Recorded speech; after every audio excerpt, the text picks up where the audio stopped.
अस्सलाम वालेकुम साथियों। बिहार के अंदर इमाम पार्टी पूरी मजबूती के साथ विधानसभा चुनाव की तैयारी कर रही है। अख्तुल इमान जो कि इमाम पार्टी के प्रदेश अध्यक्ष हैं, उनको लेकर खबर आज निकल कर आई है कि वो इस बार अपनी पुरानी सीट से चुनाव न लड़कर किसी और सीट से चुनाव लड़ने जा रहे हैं और यहाँ पर इमाम पार्टी कोई बड़ा खेल करने वाली है। अख्तुल इमान इमाम पार्टी के प्रदेश अध्यक्ष है। मौजूदा वक्त में वो आमौर विधानसभा सीट से विधायक हैं।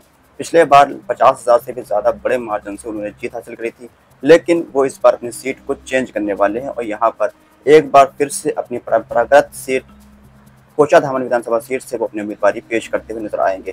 सोशल मीडिया पर आज इस बात को लेकर तमाम तरीके की खबरें चल रही हैं सूत्रों के हवाले से कि अख्तुल इमान साहब इस बार कोचाधामन विधानसभा सीट से उम्मीदवार हो सकते हैं AIMM पार्टी के। खबर यह भी आ रही थी कि इमाम पार्टी यहाँ पर पूर्व विधायक मास्टर मुजाहिद आलम को कोचाधामन से प्रत्याशी बनाएगी। हालांकि वो इमाम पार्टी में अभी तक शामिल नहीं हुए हैं। कोई भी सीधा जवाब इमाम पार्टी में शामिल होने के लिए मास्टर मुजाहिद आलम साहब ने अब तक नहीं दिया है। अख्तुल इमान साहब इस सीट से 2 बार विधायक रह चुके हैं। ये इनका घर भी यहीं पर है, लेकिन पिछले बार अख्तुल इमान साहब ने कोचाधामन को छोड़कर आमौर से चुनाव लड़ा था और एक बड़ी जीत हासिल करी थी। लेकिन आमौर के अंदर उन्होंने जो काम करवाए हैं वो ऐतिहासिक काम है। पिछले 20 साल के अंदर आमौर में जितने काम नहीं हुए हैं उतने काम 5 साल के अंदर अख्तुल इमान साहब ने आमौर में करवा दिए हैं। लेकिन उसके बावजूद आमौर के लोग के बीच ये नारा चल रहा है कि आमौर का बेटा ही आमौर का विधायक बनेगा। तो यहाँ पर इस बात को लेकर इमाम पार्टी में तमाम चिंतन मंथन हुआ। उसके बाद ये खबर आई कि अख्तुल इमान साहब को कोचाधामन से ही चुनाव लड़ना चाहिए। अख्तुल इमान साहब का चुनाव जीतना काफ़ी ज़रूरी है। अगर अख्तुल इमान विधायक होंगे, विधानसभा के अंदर होंगे, तो इमाम पार्टी की आवाज़ मजबूती से उठाई जा सकती है। इसलिए ज़्यादातर चांस यही है कि कोचाधामन विधानसभा सीट से अख्तुल इमान साहब इस बार उम्मीदवारी अपनी पेश करेंगे। मास्टर मुजाहिद आलम किस पार्टी में जाएंगे, अपनी निर्दलीय आएंगे, इसको लेकर भी तमाम चर्चा चल रही है। खबर है कि RJD जो है, RJD इजहार एसपी का टिकट काटकर मास्टर मुजाहिद आलम को दे सकती है और इजहार एसपी जिन्होंने इमाम पार्टी को छोड़कर RJD में गए थे, उनके साथ एक बार फिर से खेल हो सकता है।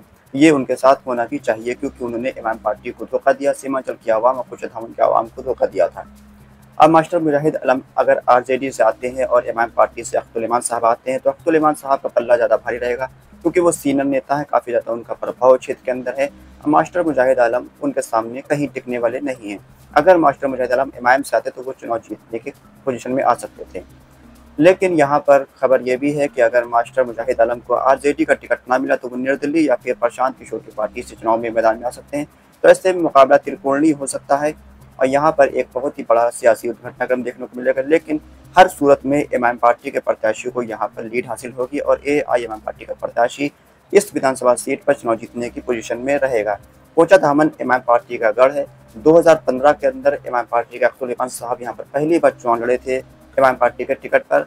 उनको लगभग 37,000 वोट मिला था, वो दूसरे नंबर पर रहे थे। लेकिन यहाँ पर 2019 का जो लोकसभा चुनाव हुआ था, किशनगंज लोकसभा के अंदर इमाम के प्रत्याशी अख्तुल इमान साहब थे। वहाँ पर 68,000 वोट कोचाधामन विधानसभा सीट से उनको मिला था, जो कि इस विधानसभा में मिलने वाले प्रत्याशियों का वोट का सबसे ज़्यादा वोट था।